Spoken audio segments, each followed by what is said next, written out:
All right, we're checking out the Meebike Gallop e-bike here. This is sort of a Super 73 style, moped style e-bike. Basically it's an e-bike, but it has sort of like that moped look. It's got these BMX handlebars. It's got this sort of negative space here in the middle with that bar goes across, kind of makes it look like a motorcycle or a moped. There's a small bike rack here in the back. Plastic fenders in the front. In the rear, we got a giant 48 volt 20 amp hour battery here that is kind of hidden into the frame, and you can charge the battery in or out of the frame. It takes about 4 to 6 hours to fully charge. They're saying about 40 to 50 miles of range on throttle only, and 60 to 80 miles of range on pedal assist. So yeah, we have a nice pedaling system here. It does have a torque sensor, which is another high-end feature. Basically what the torque sensor does, it detects how much force you're putting on the pedals and will adjust the motor output in accordance to your pedaling force, so that it basically feels much more smoother than those cadence censored e-bikes, and definitely another high-end feature. The motor in here, pretty huge, 750 watt geared hub motor in the back. You got a Shimano cassette here and Altus shifter, 7 gears in the back and 1 in the front for a total 7 gears. And here's your shifter here and the handlebar. It's pretty standard. It's very smooth, works very well. Here's your half twist throttle here. Very nice leather grips, or faux leather grips, feels very comfortable. And on the other side's a full grip. We have Logan hydraulic disc brakes here. These are very nice, very good stopping power. This is your display on off here, turns the bike on and off, and your plus and minus for your pedal assist. Got a giant, like a 3-inch TFT LCD display, and it's a lot of reflection. It's a very bright screen. But it has a lot of like reflection. The screen's very reflective, so I can see it very well, but may not show up in the camera. The screen's very easy to read, even in bright sunlight. And of course, you can get into here for all your settings. That turns on the headlight. And by the way, headlight's pretty bright, but you can go in here, and you got all your different settings, display, etc. You can also connect this up to your app. Connect it up to your smartphone via an app, via Bluetooth, and you get additional information there. I'll cover that a little bit later in the video. Here's a look at the disc at the back, 180 millimeter rotor, and the hydraulic disc brake. So we got full suspension on this one, front fork suspension, lockout and adjustable, and you got a rear suspension as well. You got actually 2 of them here, so 1 on each side of the wheel. The seat height is not adjustable, but they're saying it has there's a rider, recommended rider size. I'm about 6 feet tall, and I can reach the ground, but I'm on the balls of my feet. So just be aware they probably want to be on the taller side. So overall, the bike comes mostly assembled, probably about 80% assembled. I had to install the front wheel and the front fender and the headlight and the handlebars, but that was about it. It took about an hour. And if I did mention it earlier, these are 20-inch fat tires. They're 20 by 4 inch, made by Kenda, and they are the knobby wheel type, so they can take a wide variety of terrain, dirt and asphalt, etc. So you can ride this on a wide variety of surfaces. Alright, so I'm going to see how fast this goes on the different pedal assist levels. And I'm going to be riding in gear 3. Let's see how this torque sensor adjusts to the different gears and different pedal assist levels. So let's go here. So the motor kicks in pretty much right away. I'm on pedal assist level 1. And I think the more I pedal, the harder I pedal, it should go faster, but it'll reach a limit. But I don't want to be exerting too much effort to kind of defeats the purpose of having an e-bike. So let's see here, pedal assist level 1. I'm kind of going a moderate pace here on the pedal. I'm almost out of pedal here, but it's not quite letting me do that like it does on some other e-bikes. Going about 8.5 miles per hour, a little over 8, 9. Yeah, it's a little downhill here, so let me boost it up to pedal assist level 2.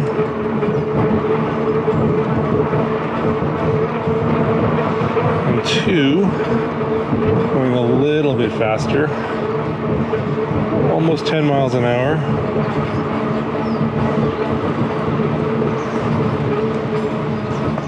Take it up to 3. Doesn't seem like it makes much of a difference.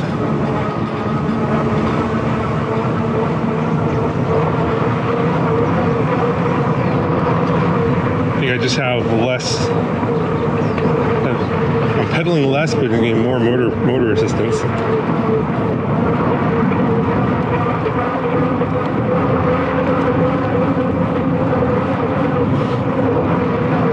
Yeah, so as I increase my pedal assist level, I'm at 4 now, I can tell that I'm putting in much less effort to go the same speed, but it seems like it's topping out here around 10 miles an hour, and I think it has something to do with the gear that I'm in. I took up to 5 now, 10.5. It's slightly faster, but yeah, I'm kind of limited by the gears. So let me actually increase my gear here.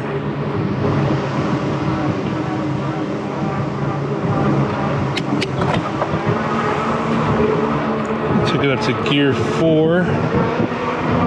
Pedal assist level 5, and yeah, I'm going way faster now. The gear makes the difference. So if you want to go faster, you're gonna have to gear up and gear down. I'm at 5 now. Now up to 13 or so miles per hour.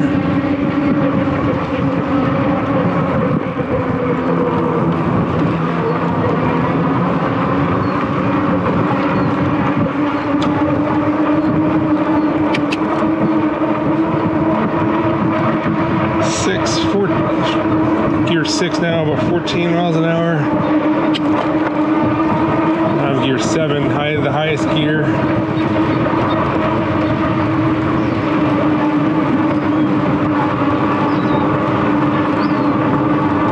And it looks like on pedal assist, it's like I'm topping out here. I'm not exerting too much effort, but it's like around 15 miles an hour. So if you want to go faster, you're going to have to, looks like you have to use the throttle.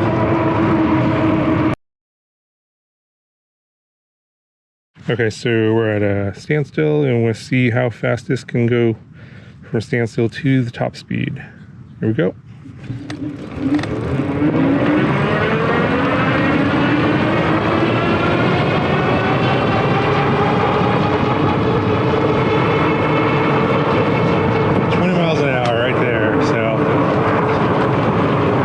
Super fast acceleration. It's not gonna,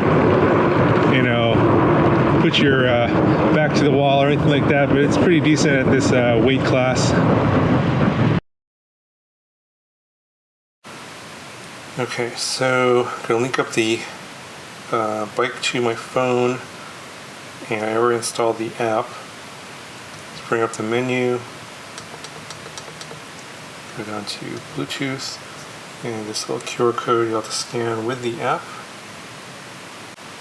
And now it shows on the app that I'm connected, and there's a little Bluetooth icon in the display that shows that I'm connected from my phone. So now we can gather data on our phone.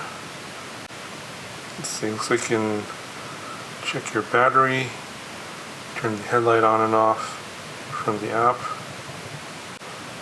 Also update your bike's firmware through the app as well.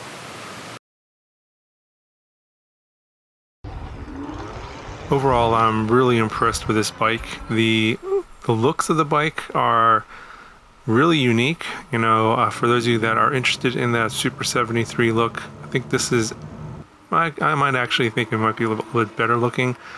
I like the fact that the battery is kind of stealth and built into the frame, so it doesn't necessarily look like it's an e-bike, but I mean, the way the whole bike looks, it's kind of a dead giveaway that it is ultra premium, and just by the look of the bike, you know, without knowing it has a battery or not, it probably looks like something that someone's going to want to steal anyway, but you know, there's ways to secure the bike, of course.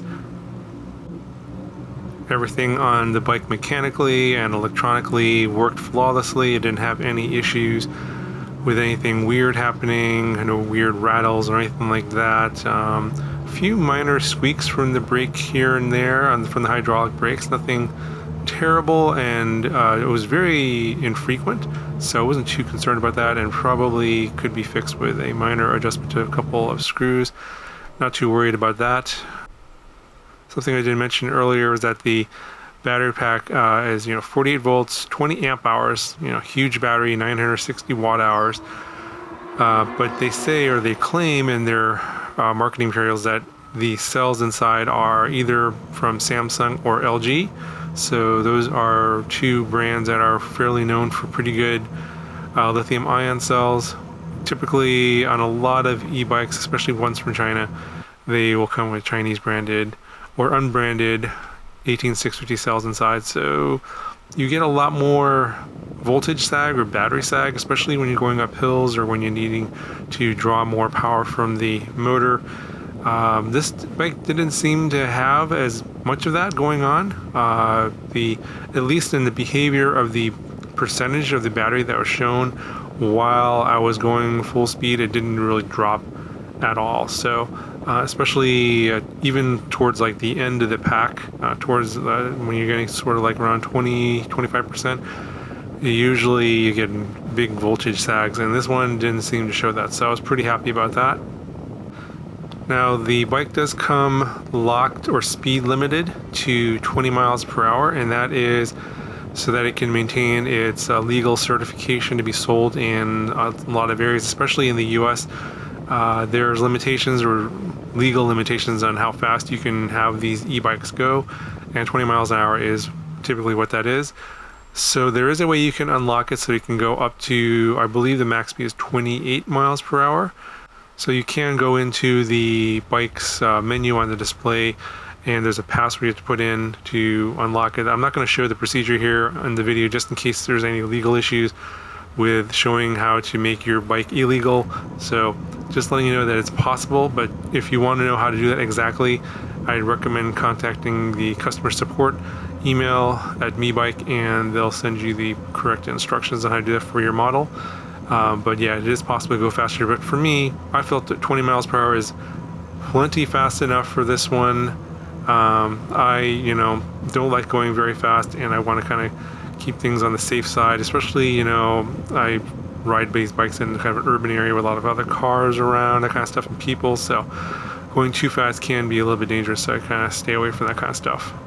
So in terms of the ride and the handling, I really felt that this bike was super stable, and I think probably lends it towards the extra weight that the bike has, with the battery kind of lower CG. You know, bike weighs about 70 pounds, so it's a hefty bike. It definitely feels stable on the road. The nice 20-inch wide 4-inch fat tires definitely helps in that regard, but I also felt like the wider handlebars, the BMX style handlebars, the steering felt more stable. Having the wider handlebars definitely helps in that regard, and you know, I just felt like I was very secure on the bike. I didn't feel like I was in any danger of it falling over or me falling off the bike or anything like that. The stopping power of the brakes, very good. Hydraulic brakes, of course, big 180 millimeter rotors. So yeah, I would just, you know, if you are going at a high speed, make sure you grab both brakes and not just the front one, because that might flip you over. That's a pretty common thing that happens. People that don't know how to ride e-bikes and handle the speed is they'll just grab the front brake and then the rear of the bike will flip over, and then that's bad news. You'll get injured. So make sure you grab both. Just have very good stopping power. I was able to go from top speed to 0, and I would estimate under 20 feet, it was pretty quick, and it was pretty stable. If you grab both, it didn't feel like it was wobbling or going to toss me over or anything like that. The full suspension in this bike is fantastic. It is adjustable in the front. The rear isn't adjustable, but I felt it was more than adequate. The seat itself is comfortable. It's a bit on the firm side. I don't think I would, feel like riding this for an hour or 2 hours is going to be too terrible, but it is a firm seat. I would recommend riding a little bit further back in the seat. It seems like when I was shifting towards the front of the seat, it was a little bit harder to ride. When I shifted in the back where it's wider, it's definitely cushier, and the suspension is the thing that makes this bike really feel great when you're riding around something. You can go over curbs and bumps and whatever, riding on dirt, you barely notice it at all. And the front fork is adjustable if you want to adjust it, but I felt like out of the box the settings were perfect. It was a really fantastic ride. Obviously the combination of the full suspension, fairly comfortable seat, and also the fat tires. Really, you can kind of take this on any kind of terrain. The tires on here, these knobby tires, are kind of all-purpose tires here. They work great for sidewalks, asphalt, etc. Obviously urban tires would be better for that if you're mainly riding in the city, but if you're kind of doing all-purpose riding, some dirt, backcountry, grass, and this can pretty much handle all surfaces, and it felt like it was stable all around. Yeah, so I think that's going to cover it for this video. Honestly, I wanted to sort of point out some of the negatives about this bike, and I really couldn't find anything that was glaringly bad about it. Sure, there's little things you could probably nitpick about here and there, but honestly, this was probably out of the box one of the best bikes I've ever reviewed. It's definitely going to be a keeper.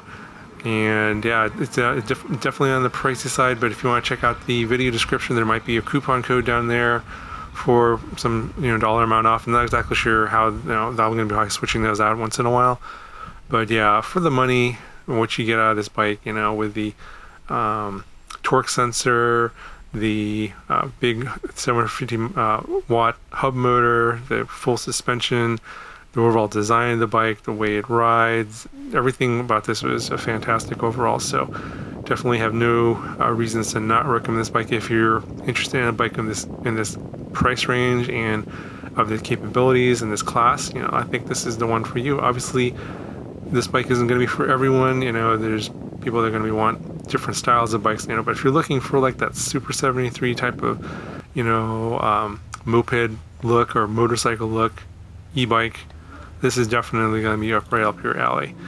Anyway, that's good for this video. Check out my the links in the video description. There'll also be a link to a playlist of some of your other e-bike reviews. Check those out if you're interested in some other types of e-bikes besides this one. That's going to do it for this one. I'll talk to you guys in the next video.